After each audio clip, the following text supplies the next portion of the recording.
Before I start, I just want to say that, yeah, this image is a bit mean to these two people. I don't actually mean them any ill will. I hope they had an awesome time during this photo shoot, and I hope they went home and had awesome fat people sex on big piles of furs, surrounded by pagan paraphernalia, and I don't wish them any ill will at all. I just don't think that people looking like that are necessarily the thing with the broadest appeal to the widest group of people who are into fantasy. But I bear them no ill will. Anyway, on with the show. I've been repeatedly asked when I do open calls for video topics to talk about the social justice warrior influence in tabletop gaming. I think perhaps the best way to go about this is to tell it from a personal perspective spanning my industry career, as I think this will be more effective and will resonate with people more rather than just going over the kind of dry facts. A lot of this is going to be repetition, but a lot of it bears repeating, so here we go. I'd run into some of what we would later see as social justice warrior behaviour when I was involved in White Wolf's LARP organisation, the Camarilla. There was a definite cultural difference between the US Camarilla and the rest of the world, and much of it was rooted around political correctness, which of course first really flowered in the 90s, as people should remember. Largely it wasn't that much of a concern, but the use of bullying, smear tactics, censorship of the discourse, censorship of discursive spaces, all has a tinge of retrospective familiarity to it, which comes to mind whenever I encounter this stuff today. One particular incident of note I'm reminded of is when I was attacked for my Cult of Ecstasy mage using sex magic, an integral part of that magical tradition's style, as though I'd done anything more than say, I cast this spell at a person. In retrospect, these were more warning signs of what was to come. When I really started out working, this problem wasn't much of a concern. While I did some fan work and so on going back into the late 80s, into the 90s. My first big break was around 2000, and then I went full-time in the early 2000s, having lost my normal job to a combination of the dot-com crash and my boss's embezzlement. My first big break I got was the Munchkin's Guide to Power Gaming, and success on such a scale with the comedy RPG book on which spawned the entire Munchkin empire we see today sort of set the tone for a lot of the other work I was going to get. As such, the first few things I did work on, largely for Mongoose Publishing, were comedy books, such as The Slayer's Guide to Female Gamers, The Slayer's Guide to Rules Lawyers, the D20 version of Match a Woman with Guns, Nymphology, The Quintessential Temptress, and so on. These were all pretty near to the knuckle, blue jokes and so on, but they were also all broadly satirical. Even in its original version, going back to the 80s, Match a Woman with Guns was playing on the strong female character trope and making fun of it. It was with these projects, though, that I got my first hints of the oncoming storm. The Slayer's Guide to Female Gamers came out in 2002 and got into immediate trouble with the US distributors. US distributors and game shops, plural, had looked at the title and immediately jumped to the conclusion that it was a serious book about how to kill women in games. This was to anyone else obviously absurd and a source of much amusement to a great many people, none of whom took their concerns seriously, and after a bit of correction, the book went into distribution without too much trouble, though I seem to recall one game store owner throwing a fit about it on an email list even after it had been explained to them. Now, it didn't really occur to us that it was anything more than your usual American right-wing puritanism. US society is, in general, much more conservative than European society, politically and socially, and it's always had this puritanical streak.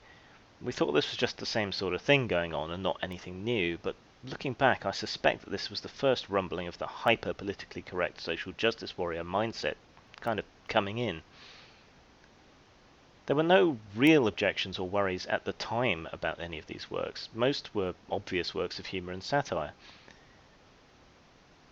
It gradually got more obvious to everyone, I think, that I was chafing at the comedy writer stereotype, especially in the later books such as Nymphology and Temptress, where I really wanted to write something more serious on the subject. I began to attend more conventions, signed a lot of books, and nobody got terribly upset at anything in person, I probably signed more copies of Female Gamers than any other book I've ever written, and then probably more for women than for anyone else. Eventually I started working for myself, and this was largely conventional stuff, though my interest in more controversial topics and ideas can be seen in my approaches to the issues of slavery, religion, and death, even in the earliest works like Cloak of Steel. I didn't really run into any more trouble until, as the result of a drunken bet, I put out the game Hentacle. Hentacle is a card game of tentacle sex. Nothing so lame or tame as Tentacle Bento. This game is full on, and it's about building up to an explosive climax, and it's all very explicit indeed. It's sort of a satire, but then it's kind of hard to satirize tentacle sex because it's just inherently ridiculous. So that's kind of what I was playing with, the fact that it's so ridiculous, and it did really well. We sold thousands and thousands of copies, digital, and at least a 1,000 hard copy, which, considering it was kind of print on demand and by post and convention only, is pretty fantastic. Hentacle came out in 2004, and to this day, along with its successor products like Cathenticle, it remains a consistently great seller for me. The reaction by people was largely one of bewilderment or amusement, save at the forum RPGNet. There, even though I'd recruited the artist there, and there'd been some positive and amused discussion, there was also some negative reaction of the overblown type of nonsense that's become so sadly familiar today. This should have been a warning to me as to what was going to come, and it also marks when RPGNet really started becoming a social justice cesspool and stopped being a gaming site. The comment that lingers with me from the outrage there was that the game was fetishized child rape, presumably because one of the fictional characters in the fictional game having fictional sex with a fictional tentacle monster was fictionally dressed as a fictional schoolgirl. I culled some of the more outrageous comments, the ones that I found most amusing from the outrage there, and I added them to the product description as reviews.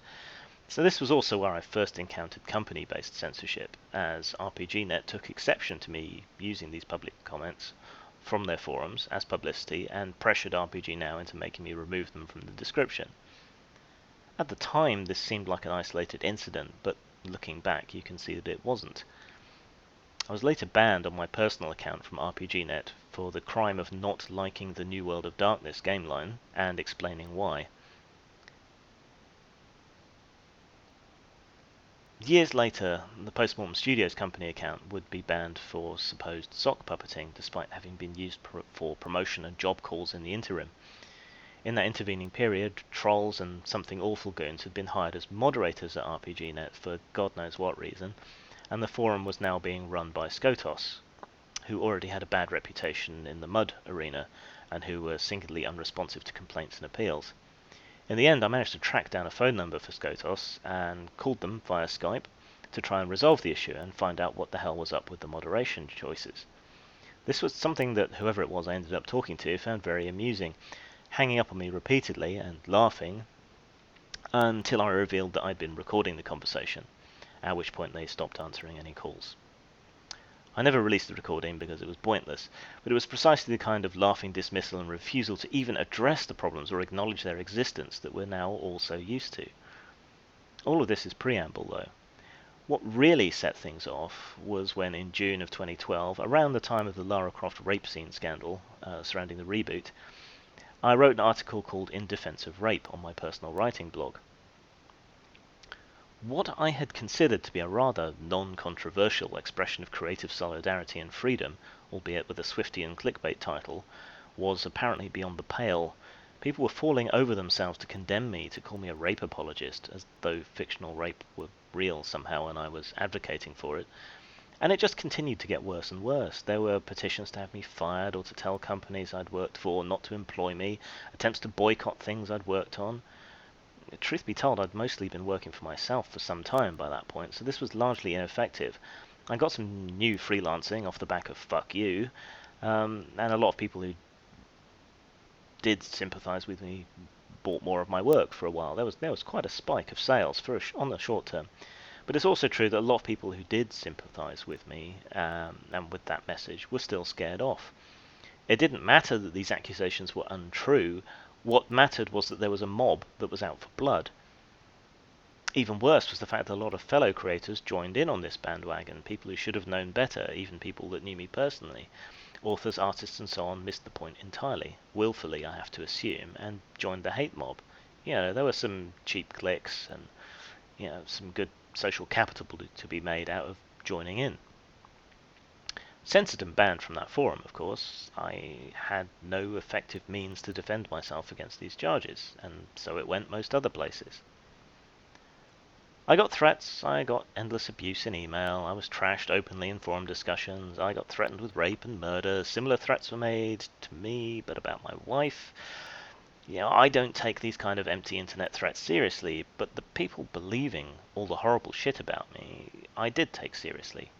I envy people who don't care and can just flip social justice warriors the bird and carry on about their day anyway, but I have this real driving need to be understood and to consider myself a good man who tries hard to be a good man. So when people are calling me a rapist, yes, it went that far, or threatening people I care about, which is different to threats against me, I get very upset. This precipitated a steep crash into a profound period of depression and an attempt on my own life. The second in a few years, having already slipped into a deep depression a while before. From then on, like I said, that was 2012, things continued to get worse. My old work was gone through with a fine-tooth comb, work from a decade ago. Anything remotely non-PC was taken out of context and presented to the world as a gotcha against me. Anytime I put out any new work or tried to hire anyone to do work for me, people would attack me and trash my reputation. It didn't matter that it was untrue, and that's a point I want to drive home here. It doesn't matter that these accusations aren't true. Once they're flung at you, misogyny, sexism, racism, things like that, then that's it. You don't get to debunk it. People don't listen. It doesn't matter that it's untrue. If enough people have said it about you, that's it. It didn't matter what I actually meant or thought. It didn't matter any of the good I'd done, or the people I'd supported, the charities I'd given money to, the opportunities I'd given people. None of that mattered. I gained a contingent of followers and fans from the Fuck You Brigade, equally fed up with the social justice mob, but that didn't help my brain fight the accusations of being a terrible person. I also began to take greater notice of similar censorship elsewhere, maybe trying to channel the pain, hurt, and betrayal I'd been subjected to into a positive force. I joined in campaigns of anti-censorship on erotica, pornography, against payment services and banks that were censoring sex workers implicitly. The social justice warriors, if anything, turned me into an activist for individual rights and against corporate and government censorship and moralizing. There's a certain amount of apophenia and confirmation bias that you can never escape, but I'm fairly confident in saying that we are in the midst of a new, politically correct moral panic. Almost every sphere of creativity seems to be under attack, with the attackers claiming to be progressive while advocating for censorship, which is necessarily a regressive point of view. Not that they'd ever admit it. In particular, I've noticed within fandom how censorship is Trojan horsing into fan conventions and events. It masquerades as unnecessary anti-harassment policies. But Grim, how can you be against anti-harassment policies? You ask, naively. Well, in theory I'm not. I mean, harassment is bad. That's, goes without saying. It's just that these policies are utterly pointless. Sexual harassment is already illegal. But these policies spend most of their time not really even talking about sexual harassment. The bulk of the text is usually spent on verbiage that regulates displays, covers, cosplay, anything and everything except dealing with actual harassment. It's really hard for con organisers to stand up against a demand for an anti-harassment policy without being accused of misogyny or rape apology or not being a safe space. Cons are also largely run by volunteers, and say what you like about activists, but they're motivated and willing to do things in order to have control over them and to make them better, in inverted commas. So things have been tough for some time. even though that toughness, even going through Gamergate, has helped to inspire some of my work. Going back, these kind of events have helped inspire things like the Little Grey Book, Privilege Check, the Gamergate card game, Machination of the Space Princess, Kagai. It's simultaneously made me want to put more fun, sexy stuff into my games as a protest, but at the same time it's also made me self-censor a bit, which is a hard thing to admit. I'm far from the only person that's been attacked in this way. Zach Smith and the RPG Pundit have been horribly attacked on groundless bases, simply for having the wrong opinions. Their consultation work on 5th edition D&D was considered so scandalous it earned a Gate suffix, even though both men really aren't very offensive. In the case of Zach, have done a lot to revitalise and broaden the RPG genre, more than a lot of other indie devs.